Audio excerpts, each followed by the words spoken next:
Di Tanah Uz, sebuah wilayah di sebelah timur yang terkenal subur dan makmur, hiduplah seorang pria yang namanya dikenal luas oleh para pedagang, para penggembala, dan para tetua di gerbang kota.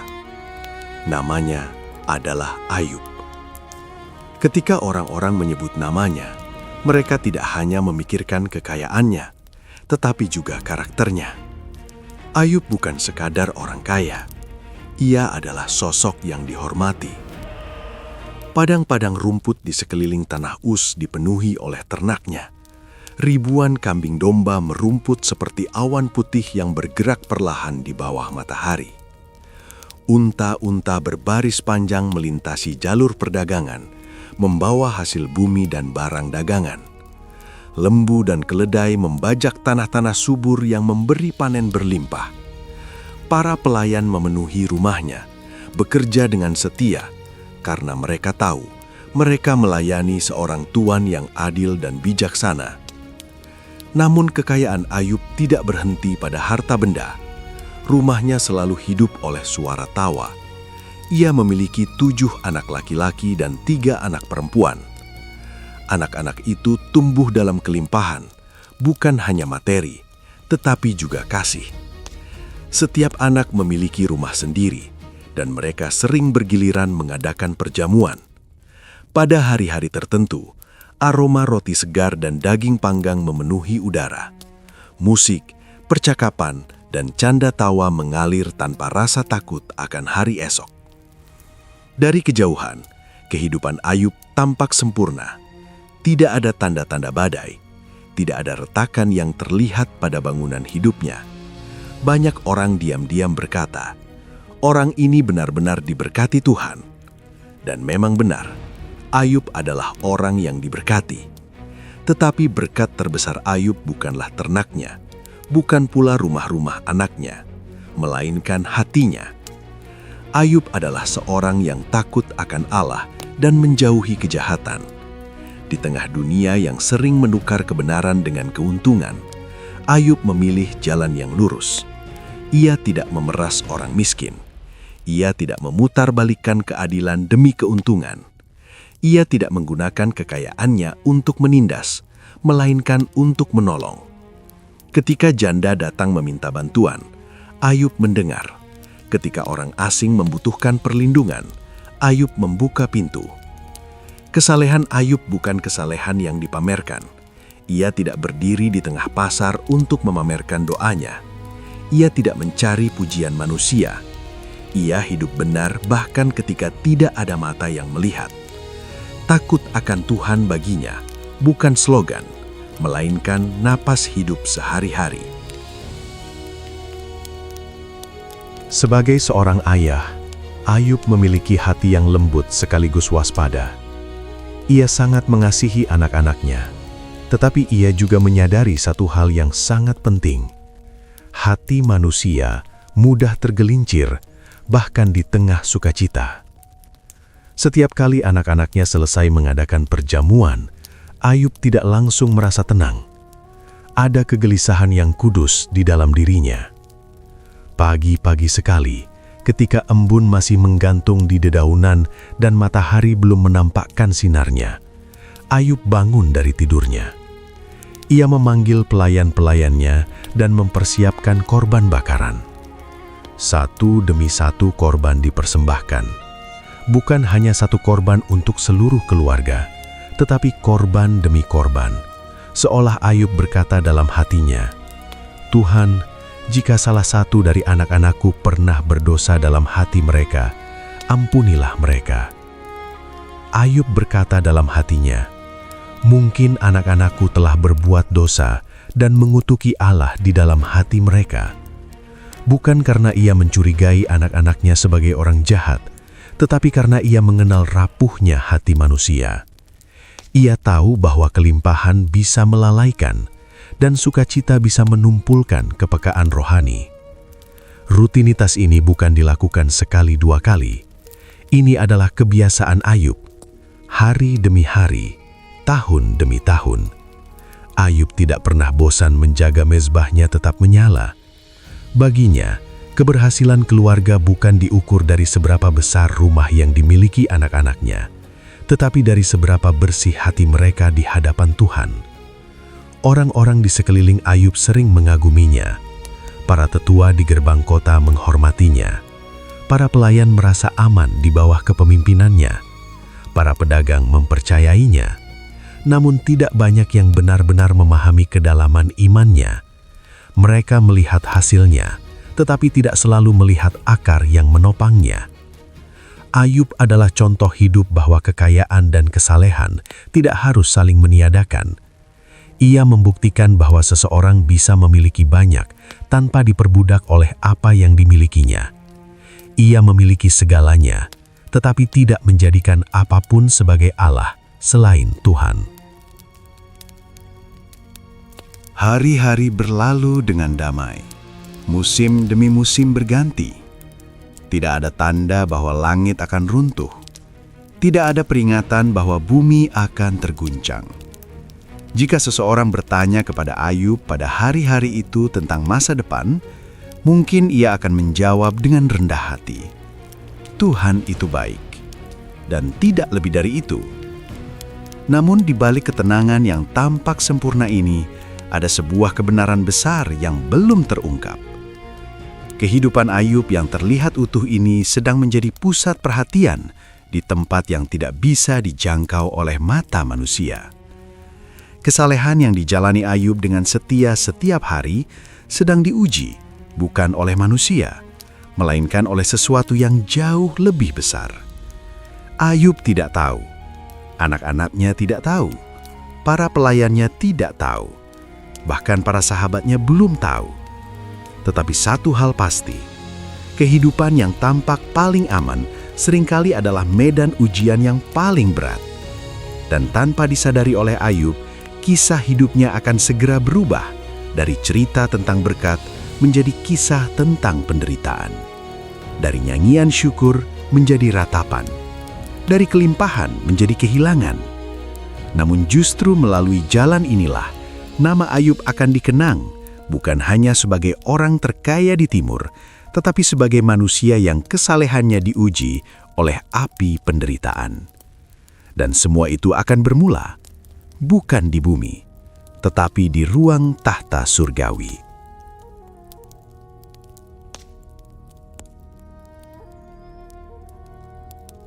Sementara Ayub menjalani hari-harinya di tanah Uz dengan kesetiaan yang sunyi, ada sebuah dunia lain yang tidak terlihat oleh mata manusia. Dunia itu tidak diikat oleh waktu, tidak dibatasi oleh jarak, dan tidak tunduk pada hukum bumi. Di sanalah, jauh melampaui langit yang dapat dijangkau pandangan, berlangsung sebuah peristiwa yang akan mengubah hidup Ayub untuk selamanya. Pada suatu waktu, makhluk-makhluk surgawi datang menghadap Tuhan. Ruang tahta itu tidak digambarkan dengan tembok atau pilar seperti istana manusia. Ia dipenuhi kemuliaan yang tak dapat diucapkan dengan bahasa manusia. Cahaya bukan sekedar menerangi, tetapi seolah hidup. Keheningan bukan kosong, melainkan penuh wibawa.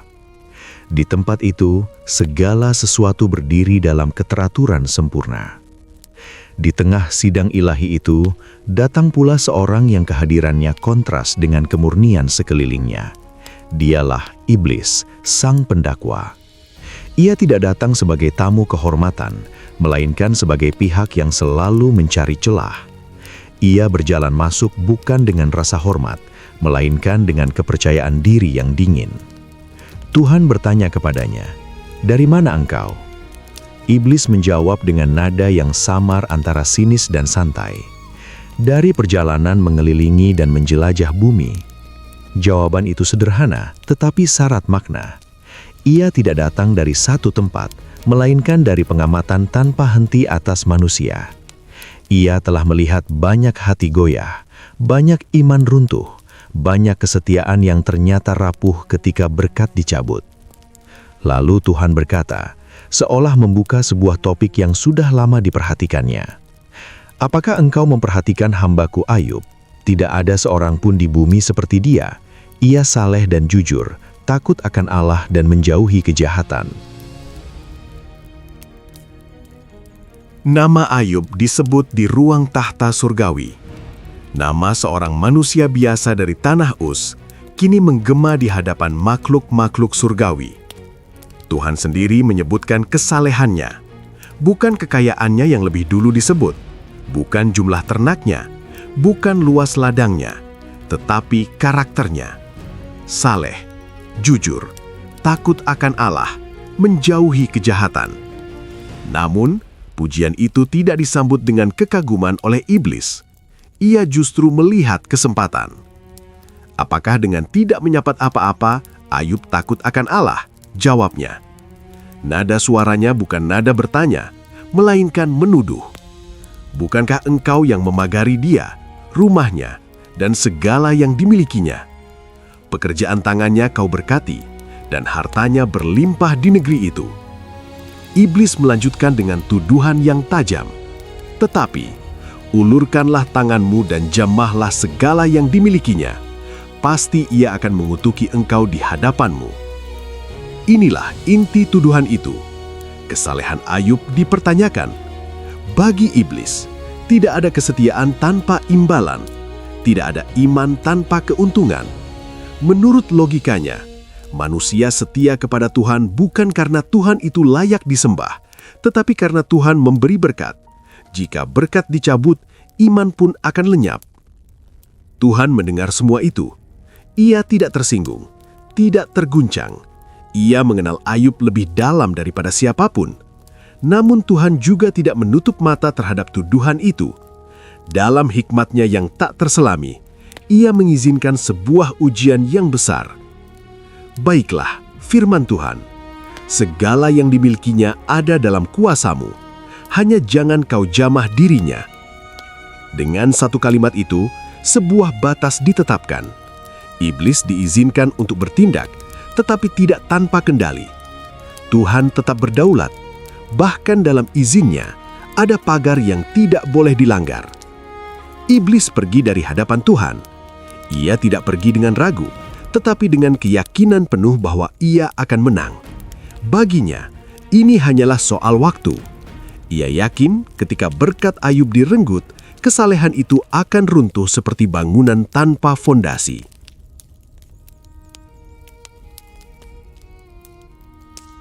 Sementara itu, di bumi Ayub tidak merasakan apapun. Ia tidak mendengar percakapan itu.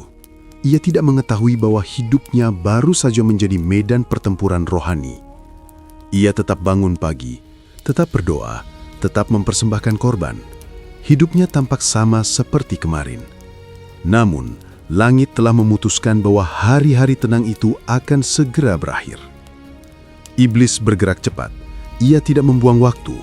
Ia tahu bahwa penderitaan yang datang perlahan memberi ruang bagi manusia untuk menyesuaikan diri.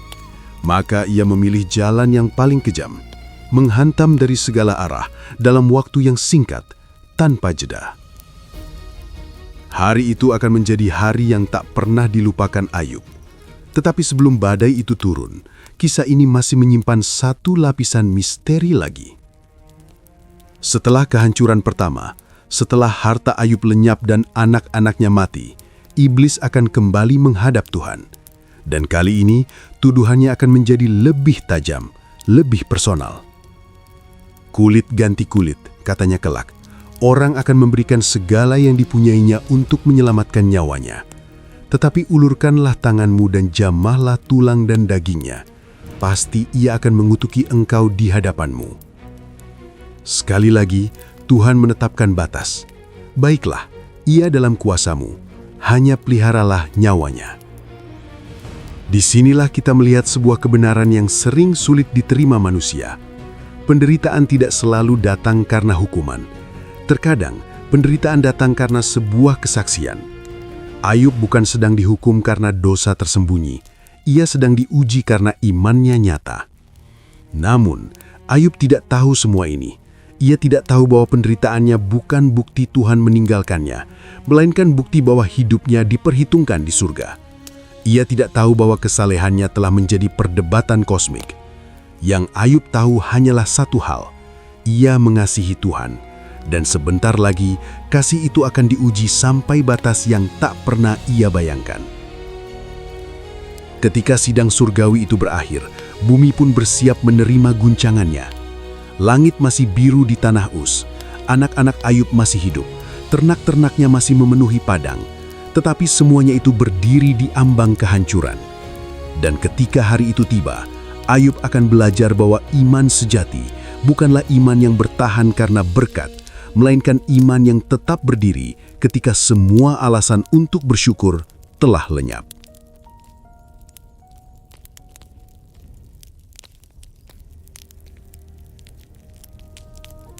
Hari itu dimulai seperti hari-hari lainnya di tanah Uz.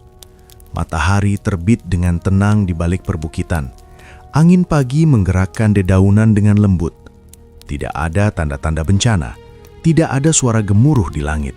Tidak ada firasat bahwa dunia Ayub akan runtuh sebelum matahari terbenam. Ayub bangun seperti biasa. Ia menjalani rutinitasnya dengan ketenangan seorang pria yang hatinya tertantap kepada Tuhan. Para pelayan bekerja di ladang, ternak-ternak digiring ke padang rumput. Anak-anaknya sedang berkumpul di rumah anak sulung, menikmati perjamuan seperti yang sering mereka lakukan. Tawa dan canda memenuhi ruangan. Hidup tampak normal, terlalu normal. Namun di balik ketenangan itu, kehancuran sedang bergerak cepat, seperti badai yang melaju tanpa suara. Tidak lama kemudian, seorang pelayan berlari mendekati rumah Ayub. Nafasnya terengah-engah, wajahnya pucat, debu menempel di jubahnya. Ia berlutut di hadapan Ayub dengan tubuh gemetar. "Tuhan," katanya dengan suara terputus-putus, "lembu-lembu sedang membajak dan keledai-keledai sedang merumput di dekatnya. Ketika orang-orang Sheba menyerbu, mereka merampas semuanya dan membunuh para pelayan dengan mata pedang. Hanya aku yang lolos untuk memberitahukan hal ini." Kata-kata itu menghantam Ayub seperti pukulan keras. Orang Sheba, penyerbuan, pembunuhan, kehilangan. Namun sebelum Ayub mampu mengucapkan sepatah kata pun, sebelum hatinya sempat mencerna kabar pertama itu, seorang pelayan lain datang berlari. Wajahnya bahkan lebih pucat, suaranya gemetar ketakutan. Api Allah jatuh dari langit, membakar kambing domba dan para pelayan hingga habis. Aku satu-satunya yang lolos. Api dari langit, bukan pencuri, bukan perampok, tetapi sesuatu yang tampak seperti bencana ilahi. Ayub berdiri terdiam. 2 pukulan datang bertubi-tubi. Harta lenyap, nyawa melayang. Namun badai itu belum selesai. Belum selesai pelayan itu berbicara, datang lagi seorang yang ketiga. Langkahnya gontai, matanya kosong, seolah-olah ia baru saja melihat neraka terbuka di hadapannya. "Orang-orang Kasdim," katanya lirih, membagi diri menjadi 3 pasukan. Mereka menyerbu unta-unta, merampas semuanya, dan membunuh para pelayan dengan mata pedang. Aku saja yang lolos. Ayub kini kehilangan hampir seluruh kekayaannya. Lembu, keledai, kambing domba, unta, pelayan-pelayan setia. Dalam hitungan menit, apa yang dibangun selama bertahun-tahun runtuh menjadi puing-puing. Namun penderitaan terbesar masih menunggu. Ketika Ayub berdiri dalam keheningan yang berat, datanglah pelayan terakhir. Ia tidak berlari, ia berjalan tertatih. Air mata mengalir tanpa bisa dibendung. Ia bahkan kesulitan membuka mulutnya. "Tuan," katanya akhirnya, "anak-anakmu, mereka sedang makan dan minum anggur di rumah kakak sulung mereka." Tiba-tiba angin ribut datang dari seberang padang gurun. Angin itu menghantam ke 4 penjuru rumah dan rumah itu runtuh menimpa mereka. Mereka semua mati. Kata-kata itu menggantung di udara. Waktu seolah berhenti. Dunia seakan membisu. 7 anak laki-laki, 3 anak perempuan, tidak satu pun tersisa, tidak ada yang selamat. Inilah pukulan yang melampaui semua kehilangan sebelumnya. Harta bisa dicari kembali, ternak bisa diganti, tetapi anak-anak, darah daging, harapan masa depan. Ayub berdiri di tempatnya. Tidak ada teriakan, tidak ada makian, tidak ada pemberontakan. Ia hanya berdiri, seolah tubuhnya menopang beban yang tak mungkin ditanggung manusia. Lalu perlahan, Ayub merobek jubahnya. Ia mencukur kepalanya, tanda perkabungan terdalam. Ia jatuh ke tanah, namun bukan dalam amarah, bukan dalam keputusasaan yang membabi buta. Ia sujud, menyembah. Dari mulut seorang pria yang baru saja kehilangan segalanya, keluar kata-kata yang mengguncang surga dan bumi. Dengan telanjang, aku keluar dari kandungan ibuku. Dengan telanjang juga, aku akan kembali ke dalamnya. Tuhan yang memberi, Tuhan yang mengambil. Terpujilah nama Tuhan. Tidak ada penjelasan, tidak ada pembelaan diri, tidak ada tuntutan. Hanya pengakuan bahwa Tuhan tetap Tuhan, bahkan ketika hidup hancur. Pada hari itu, Ayub tidak berbuat dosa. Ia tidak menuduh Tuhan berbuat yang tidak patut. Ia tidak mengutuki namanya.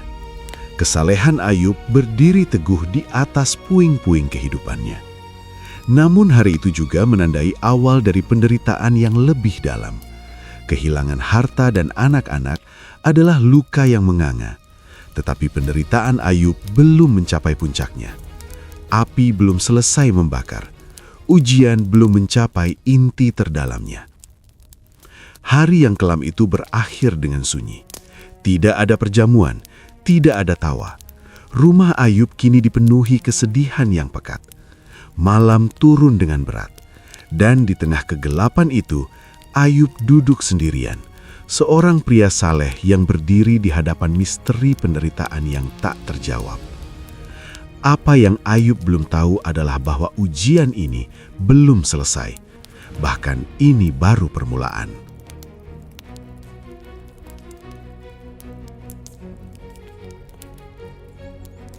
Kehancuran yang menimpa Ayub pada hari yang kelam itu meninggalkan bekas yang tidak terlihat oleh mata. Rumahnya sunyi. Tidak ada lagi suara langkah anak-anaknya. Tidak ada tawa yang bergaung di lorong-lorong rumah. Udara terasa berat, seolah kesedihan itu sendiri memiliki bobot yang menekan dada. Hari-hari berlalu tanpa arah yang jelas. Ayub bangun dan tidur dengan kesadaran yang kabur. Kehilangan yang ia alami belum sepenuhnya dicerna oleh pikirannya. Setiap sudut rumah mengingatkannya pada sesuatu yang telah hilang. Setiap pagi adalah pengingat bahwa hidupnya tidak akan pernah sama. Namun penderitaan Ayub belum selesai. Di ruang tahta surgawi, sekali lagi makhluk surgawi datang menghadap Tuhan. Dan sekali lagi, iblis hadir di antara mereka. Kali ini, nada suaranya lebih yakin, lebih tajam. Tuan, katanya, kulit ganti kulit. Orang akan memberikan segala yang dipunyainya untuk menyelamatkan nyawanya. Tetapi jamahlah tulang dan dagingnya, pasti ia akan mengutuki engkau di hadapanmu. Iblis tidak puas dengan kehancuran harta dan keluarga. Baginya penderitaan sejati baru dimulai ketika tubuh diserang. Ketika rasa sakit menjadi konstan, ketika tidak ada tempat untuk melarikan diri dari penderitaan itu sendiri. Tuhan menjawab dengan ketenangan yang sama seperti sebelumnya. Baiklah, ia dalam kuasamu, tetapi peliharalah nyawanya. Sekali lagi, batas ditetapkan. Sekali lagi, Tuhan tetap berdaulat bahkan ketika penderitaan diizinkan terjadi. Di bumi, Ayub tidak mengetahui apa yang sedang terjadi di surga. Ia tidak tahu bahwa tubuhnya akan menjadi medan ujian berikutnya. Ia hanya tahu bahwa kesedihan belum meninggalkannya.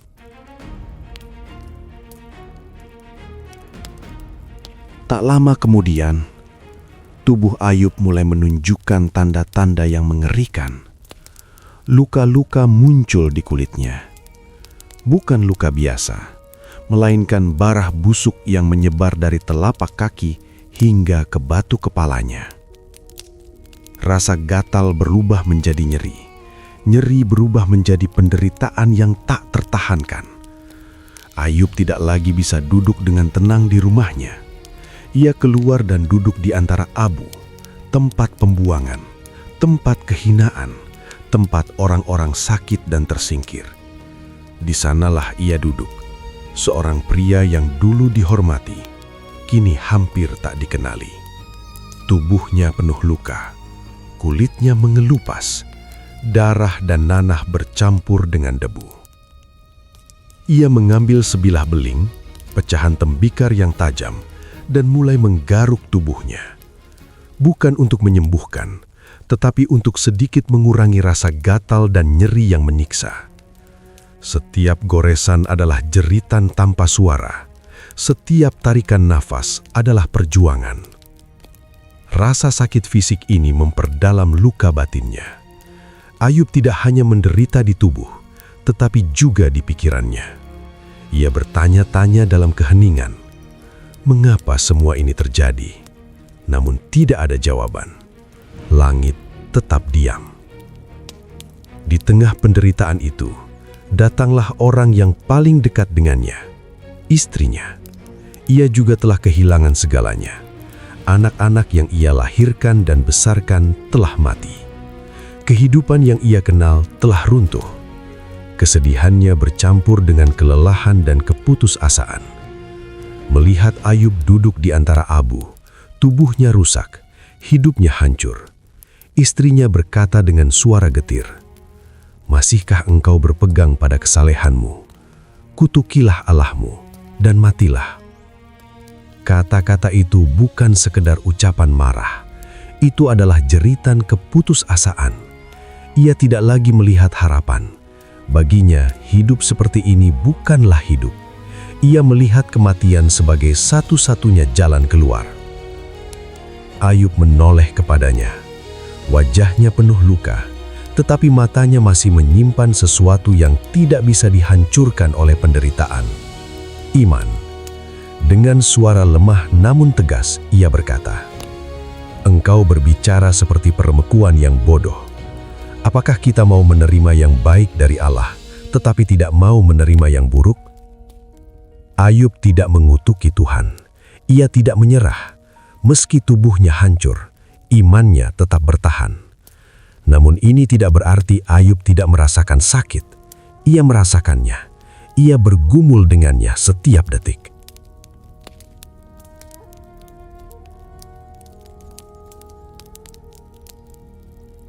Kesalehan Ayub bukan kesalehan yang kebal terhadap penderitaan. Ia adalah kesalehan yang bertahan di dalam penderitaan. Ia tidak menyangkal rasa sakitnya. Ia tidak berpura-pura kuat. Ia hanya memilih untuk tidak melepaskan Tuhan, bahkan ketika Tuhan terasa jauh. Hari demi hari berlalu dengan lambat. Luka-luka tidak sembuh. Malam-malam panjang dipenuhi erangan tertahan. Ayub duduk di antara abu. Tubuhnya membungkuk, jiwanya lelah.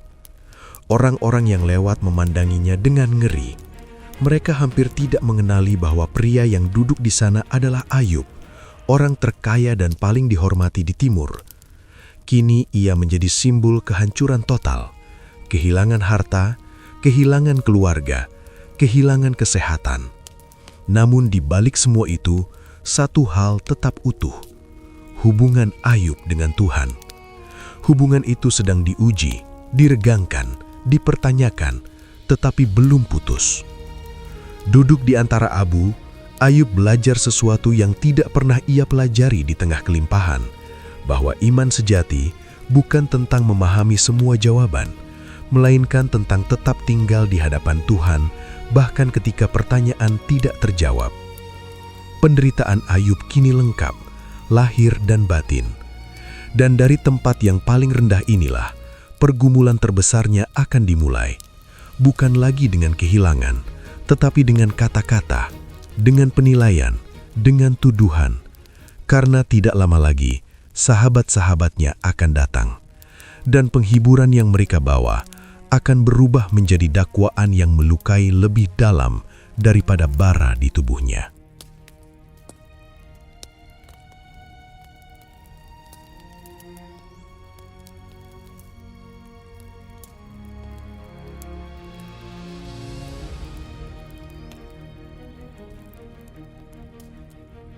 Beberapa waktu setelah Ayub duduk di antara abu, tersebarlah kabar tentang keadaannya ke berbagai penjuru.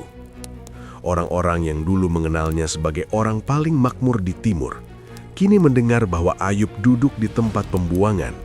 Tubuhnya rusak oleh penyakit, hidupnya hancur tanpa sisa. Di antara mereka yang mendengar kabar itu, ada 3 orang sahabat Ayub.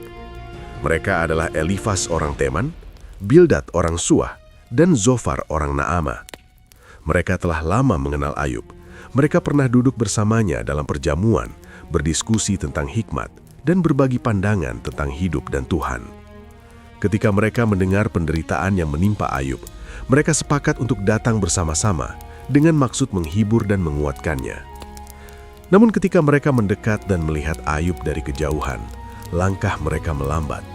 Sosok yang duduk di antara abu itu hampir tidak mereka kenali.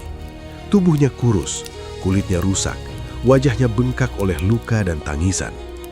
Orang yang dahulu berdiri tegak dengan jubah terhormat, kini duduk membungkuk, menggaruk tubuhnya dengan beling. Ketiga sahabat itu tertegun.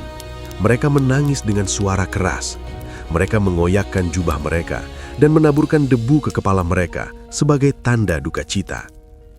Mereka duduk bersama Ayub di tanah selama 7 hari 7 malam. Tidak ada satu kata pun yang mereka ucapkan. Tidak ada nasihat, tidak ada penghiburan.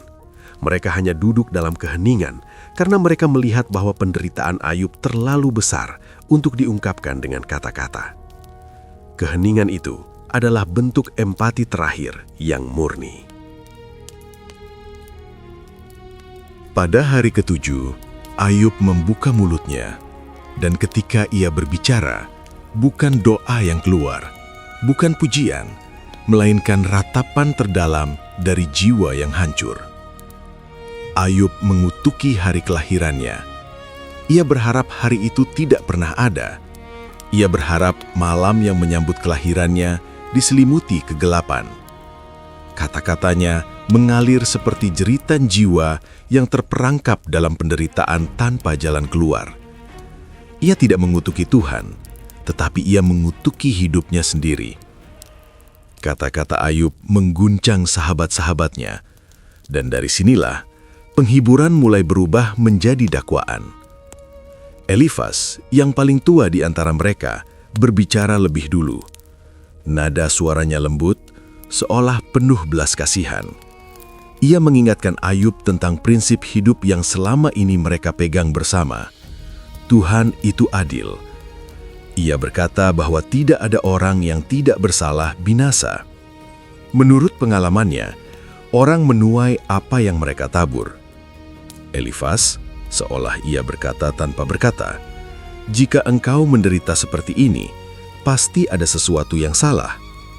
Elifas bahkan menceritakan penglihatan malam yang pernah ia alami, sebuah bisikan yang berkata bahwa tidak ada manusia yang benar di hadapan Allah. Dengan kata lain, penderitaan Ayub adalah bukti bahwa ia tidak sebersih yang ia kira. Ayub mendengarkan. Setiap kata menusuk lebih dalam daripada beling yang menggaruk tubuhnya. Ia membalas dengan suara lelah tetapi penuh kejujuran. Ia tidak menyangkal kebesaran Tuhan. Ia tidak menyangkal dosa manusia secara umum. Namun ia bersikeras bahwa penderitaannya tidak sebanding dengan kesalahan apapun yang ia lakukan. Ia berkata bahwa penderitaannya lebih berat daripada pasir di laut. Ia merasa Tuhan menimpakan panah-panahnya kepadanya tanpa memberinya kesempatan untuk membela diri.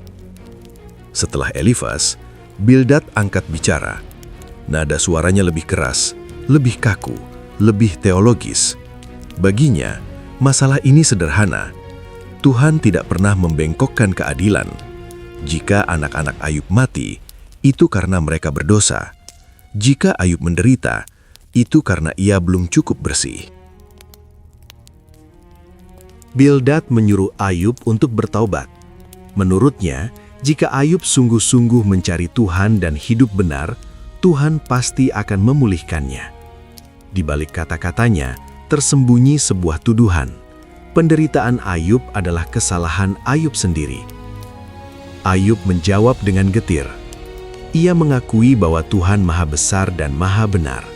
Tetapi ia juga berkata bahwa manusia terlalu kecil untuk berdebat dengan Tuhan. Ia merasa seolah-olah Tuhan menjadi musuhnya, mengawasinya seperti singa yang mengintai mangsa. Ayub mulai mempertanyakan keadilan Tuhan, bukan dengan sikap angkuh, tetapi dengan hati yang remuk. Ia bertanya mengapa orang fasik bisa hidup tentram, sementara orang benar menderita. Ia tidak menyangkal Tuhan, tetapi ia juga tidak bisa memahaminya. Zofar, sahabat ketiga, berbicara terakhir, dan kata-katanya adalah yang paling keras. Ia kehilangan kesabaran. Ia berkata bahwa Ayub seharusnya menderita lebih parah dari yang dialaminya sekarang. Menurutnya, Tuhan justru bersikap ringan terhadap Ayub. Zofar menuduh Ayub penuh kesombongan karena berani membela diri. Ia berkata bahwa hikmat Tuhan terlalu tinggi untuk dipahami Ayub, maka satu-satunya sikap yang benar adalah diam, mengakui dosa, dan bertobat. Kata-kata Zofar menghancurkan sisa-sisa kenyamanan yang mungkin masih dimiliki Ayub. Penghiburan yang ia harapkan berubah menjadi dakwaan yang memojokkan. Sahabat-sahabat yang datang untuk menguatkan kini berdiri sebagai jaksa yang menuduh. Ayub merasa sendirian. Bahkan di tengah kehadiran sahabat-sahabatnya, ia merasa lebih terasing daripada sebelumnya. Ia merindukan seorang penengah, seseorang yang bisa berdiri di antara dirinya dan Tuhan, seseorang yang bisa menjelaskan penderitaannya atau setidaknya mendengarkan tanpa menghakimi. Ayub terus membela integritasnya. Ia mengakui bahwa ia bukan tanpa dosa, tetapi ia tahu bahwa penderitaannya tidak berasal dari kejahatan tersembunyi seperti yang dituduhkan sahabat-sahabatnya. Ia berani berkata bahwa ia ingin berbicara langsung dengan Tuhan, meskipun ia tahu betapa kecil dan lemahnya dirinya.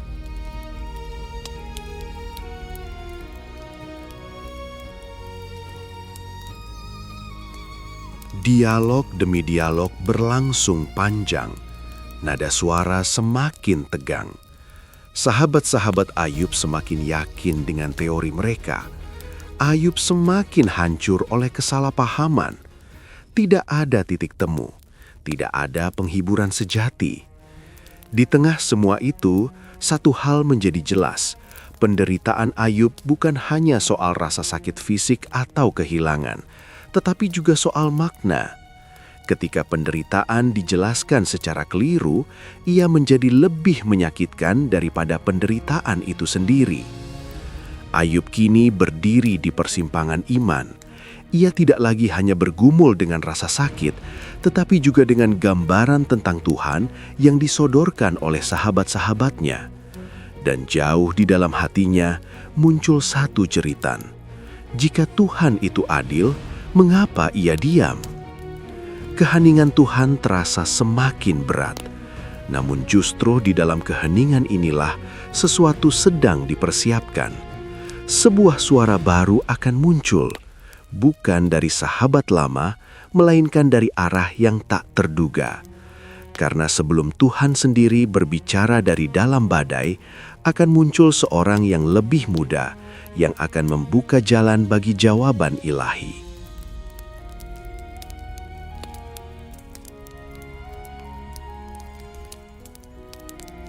Perdebatan itu telah berlangsung lama. Kata-kata telah diucapkan, tuduhan telah dilemparkan, pembelaan telah disampaikan. Namun satu hal tetap tidak berubah. Tuhan masih diam. Ayub duduk di antara sahabat-sahabatnya dengan tubuh yang lemah dan jiwa yang terkoyak. Ia telah mengeluarkan semua keluh kesahnya. Ia telah membela integritasnya. Ia telah memanggil Tuhan, bahkan menantang untuk berperkara langsung dengannya. Namun langit tetap tertutup. Tidak ada suara, tidak ada tanda. Keheningan itu terasa lebih berat daripada badai manapun. Di tengah ketegangan yang kian memuncak, muncullah seorang yang selama ini hanya diam dan mendengarkan. Namanya Elihu. Ia lebih muda dari ketiga sahabat Ayub. Selama perdebatan berlangsung, ia menahan diri, menghormati usia dan pengalaman mereka. Namun kini, kemarahannya menyala.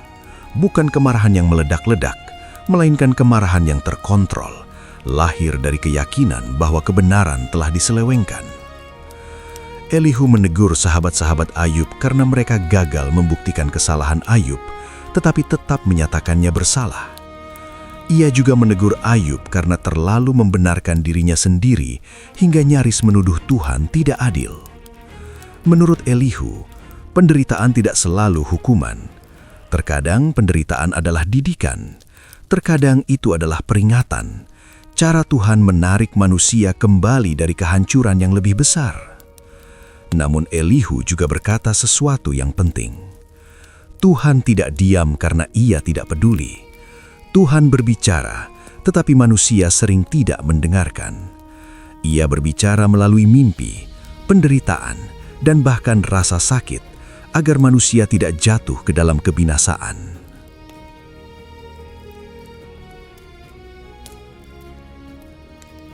Kata-kata Elihu tidak menyelesaikan semuanya, tetapi ia melakukan satu hal penting. Ia menyiapkan hati untuk mendengar Tuhan, bukan untuk menghakimi, bukan untuk membela diri, melainkan untuk tunduk. Dan kemudian, langit berubah.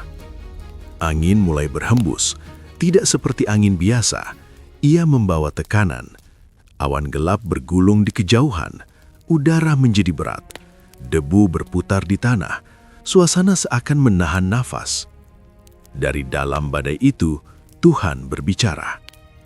Bukan dengan bisikan lembut, bukan dengan penjelasan panjang lebar, bukan dengan jawaban atas pertanyaan, mengapa? Tuhan berbicara dengan pertanyaan, pertanyaan yang mengguncang dasar keberadaan manusia. Siapakah dia yang menggelapkan keputusan dengan perkataan tanpa pengetahuan? Ikatlah pinggangmu seperti seorang laki-laki. Aku akan bertanya kepadamu, dan engkau akan memberi aku jawab. Ayub terdiam. Kata-kata yang selama ini mengalir deras kini terhenti. Ia bukan lagi penggugat, ia kini menjadi pendengar. Tuhan bertanya tentang dasar bumi. Di manakah engkau ketika aku meletakkan dasar bumi? Siapakah yang menetapkan ukurannya? Atau siapakah yang membentangkan tali pengukurnya? Pertanyaan itu tidak dimaksudkan untuk mempermalukan Ayub, melainkan untuk menempatkan kembali manusia pada posisinya. Ayub dipaksa melihat bahwa ada realitas yang jauh lebih besar daripada penderitaannya.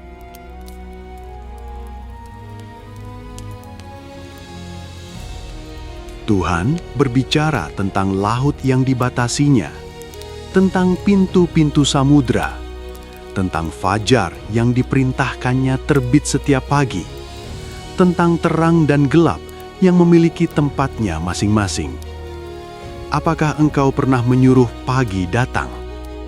Apakah engkau mengetahui jalan menuju tempat terang? Pertanyaan demi pertanyaan menghantam seperti gelombang.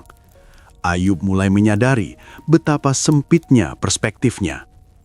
Ia telah menilai keadilan Tuhan dari satu titik kecil dalam hidupnya, sementara Tuhan bekerja dalam kanvas seluruh ciptaan. Tuhan melanjutkan, ia berbicara tentang hujan yang turun di padang gurun, tempat yang tidak dihuni manusia, tentang salju dan hujan es yang disimpannya, tentang bintang-bintang di langit, gugusan yang bergerak sesuai ketetapannya. Dapatkah engkau mengikat bintang Kartika? Dapatkah engkau memimpin bintang-bintang timur pada waktunya? Ayub tidak menjawab. Ia tidak bisa menjawab. Kemudian Tuhan berbicara tentang makhluk-makhluk ciptaannya, tentang singa yang berburu mangsa, tentang burung gagak yang anak-anaknya berseru-seru minta makan, tentang kambing gunung yang melahirkan di tempat tersembunyi, tentang keledai liar yang tidak tunduk pada manusia. Tuhan menunjukkan bahwa dunia ini tidak berputar di sekitar kenyamanan manusia. Dunia ini adalah panggung kedaulatannya. Lalu Tuhan berbicara tentang makhluk yang menggetarkan imajinasi manusia, Behemoth dan Lewiatan. makhluk-makhluk yang melambangkan kekuatan yang tidak dapat dijinakkan oleh manusia. Tuhan bertanya, "Dapatkah engkau menjinakkan Lewiatan dengan kail, atau mengikat lidahnya dengan tali?" Dengan ini, Tuhan menyatakan, "Jika engkau tidak mampu mengendalikan ciptaanku, bagaimana engkau menilai keputusanku?" Badai itu bukanlah badai alam. Itu adalah badai pewahyuan. Tuhan tidak menjelaskan penderitaan Ayub. Ia tidak membongkar percakapan surgawi. Ia tidak membenarkan dirinya. Ia hanya menyatakan siapa dia. Dan itu cukup. Ayub akhirnya berbicara. Namun kata-katanya kini sangat berbeda. Tidak ada pembelaan, tidak ada tuntutan, tidak ada argumen. "Aku tahu bahwa engkau sanggup melakukan segala sesuatu," katanya dengan suara gemetar. "Dan tidak ada rencanamu yang gagal. Aku telah berkata tentang hal-hal yang tidak kupahami, hal-hal yang terlalu ajaib bagiku." Ayub menyadari bahwa ia telah berbicara terlalu cepat. Ia tidak berdosa karena bertanya, tetapi ia melampaui batas ketika mengukur Tuhan dengan pemahamannya sendiri. "Hanya dari kata orang saja aku mendengar tentang engkau," kata Ayub. "Tetapi sekarang mataku sendiri memandang engkau. Oleh sebab itu, aku mencabut perkataanku dan menyesal dalam debu dan abu." Ini adalah titik balik terbesar dalam kisah Ayub. Bukan karena penderitaannya berakhir, tetapi karena perspektifnya diubahkan. Ayub tidak mendapatkan jawaban atas mengapa, tetapi ia mendapatkan pengenalan yang lebih dalam tentang siapa Tuhan itu. Dan dalam pengenalan itu, penderitaan tidak lagi menjadi bukti ketidakhadiran Tuhan, melainkan ruang di mana kemuliaan Tuhan dinyatakan. Badai perlahan mereda, tetapi gema suara Tuhan tetap tinggal di hati Ayub. Ia tidak lagi berdiri sebagai orang yang menuntut penjelasan, melainkan sebagai hamba yang berserah. Dan dari tempat inilah, pemulihan akan dimulai. Namun sebelum berkat dipulihkan, ada satu hal lagi yang harus dibereskan. Tuhan belum selesai berbicara, bukan kepada Ayub, tetapi kepada sahabat-sahabatnya.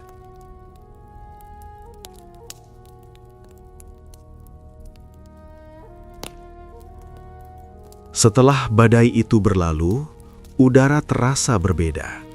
Debu masih menggantung di tanah, awan perlahan menyingkir, dan keheningan kembali menyelimuti tempat Ayub duduk. Tetapi keheningan ini tidak lagi kosong, ia penuh makna. Suara Tuhan masih bergema di hati Ayub, bukan sebagai gema yang menakutkan, melainkan sebagai dasar yang kokoh tempat ia kini berdiri. Ayub tetap duduk di antara abu. Luka-lukanya belum sembuh. Tubuhnya masih lemah. Namun sesuatu di dalam dirinya telah dipulihkan lebih dulu. Pengertiannya tentang Tuhan. Ia tidak lagi menuntut jawaban. Ia tidak lagi mencari pembenaran diri. Ia telah melihat kebesaran Tuhan, dan itu cukup. Lalu Tuhan beralih berbicara, bukan kepada Ayub, melainkan kepada sahabat-sahabatnya. Kata-kata Tuhan tegas dan tidak dapat disalah-artikan.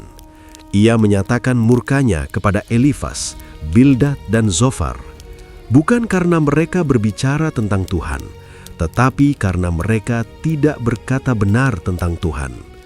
Mereka telah menyederhanakan misteri penderitaan menjadi rumus moral yang dingin.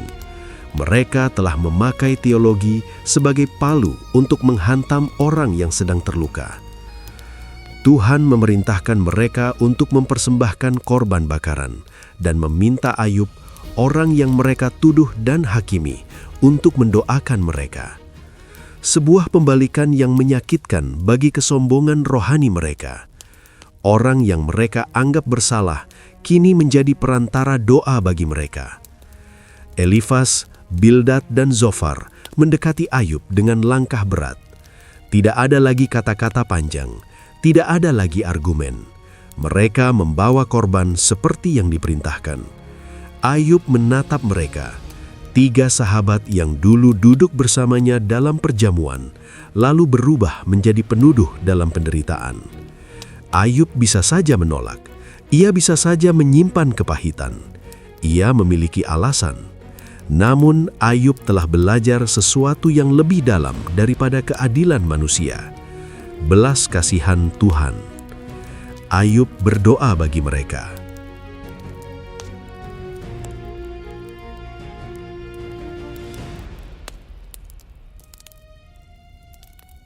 Doa itu sederhana, lahir dari hati yang telah dihancurkan dan dipulihkan oleh Tuhan. Ia tidak memohon pembalasan. Ia tidak mengungkit luka lama. Ia hanya berdiri sebagai hamba yang taat, mengampuni sebagaimana ia sendiri telah dipeluk oleh anugerah. Dan pada saat itulah, ketika Ayub berdoa bagi sahabat-sahabatnya, Tuhan memulihkan keadaannya. Pemulihan itu tidak datang dengan kilat atau guntur. Ia datang perlahan, nyata dan menyeluruh. Tuhan memberikan kepada Ayub 2 kali lipat dari segala yang pernah dimilikinya. Kambing domba kembali memenuhi padang. Onta-onta kembali beriringan di jalur perdagangan. Lembu dan keledai kembali membajak tanah. Rumah Ayub kembali ramai oleh pelayan dan tamu. Namun pemulihan Tuhan tidak berhenti pada harta. Ayub diberi anak-anak kembali, 7 anak laki-laki dan 3 anak perempuan. Dan kitab suci mencatat sesuatu yang istimewa. Anak-anak Ayub dikenal sebagai yang tercantik di seluruh negeri. Ayub memberikan warisan kepada mereka bersama saudara-saudara laki-laki mereka. Sebuah tindakan yang melampaui kebiasaan zamannya, seolah mencerminkan hati Ayub yang telah belajar melihat manusia bukan dari struktur sosial, tetapi dari nilai di hadapan Tuhan. Hari-hari Ayub kini dipenuhi damai. Luka-luka fisiknya sembuh. Abu digantikan oleh tanah yang subur. Tangisan digantikan oleh tawa anak-anak. Namun Ayub tidak pernah kembali menjadi orang yang sama seperti sebelum penderitaan itu. Ia menjadi lebih dalam, bukan hanya lebih kaya. Ayub hidup lama. Ia melihat anak-anaknya, cucu-cucunya, bahkan keturunan sampai generasi keempat. Ia melihat satu generasi tumbuh tanpa ketakutan akan kehancuran yang pernah ia alami. Tanah itu aman, hidup berjalan tenang. Namun warisan terbesar Ayub bukanlah umur panjang atau harta yang dipulihkan. Warisan terbesarnya adalah kesaksian hidup. Kisah Ayub menjadi pengingat bagi generasi demi generasi bahwa kesalehan tidak menjamin hidup tanpa penderitaan. Bahwa iman sejati bukan iman yang berdiri karena berkat, melainkan iman yang tetap bertahan ketika semua alasan untuk bersyukur telah dicabut. Ayub mengajarkan bahwa Tuhan tidak selalu menjawab pertanyaan mengapa. Terkadang ia menjawab dengan siapa. Dan ketika manusia melihat siapa Tuhan itu, maha besar, maha bijaksana dan berdaulat, pertanyaan-pertanyaan itu menemukan tempatnya. Ia juga mengajarkan bahwa sahabat sejati bukanlah mereka yang paling fasih berbicara tentang Tuhan, tetapi mereka yang berani duduk diam di samping orang yang menderita, dan bahwa kata-kata yang salah tentang Tuhan bisa lebih melukai daripada penderitaan itu sendiri. Di akhir hidupnya, Ayub tidak dikenang sebagai orang terkaya di timur. Ia dikenang sebagai manusia yang bertahan, manusia yang bergumul, bertanya, jatuh, bangkit, dan akhirnya berserah. Manusia yang tidak melepaskan Tuhan, bahkan ketika Tuhan terasa jauh. Dan kisah Ayub berakhir bukan dengan jawaban intelektual, melainkan dengan damai.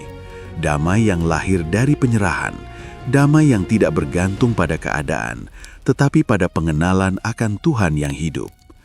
Api penderitaan telah menguji kesalehannya, dan yang tersisa bukan abu, melainkan emas.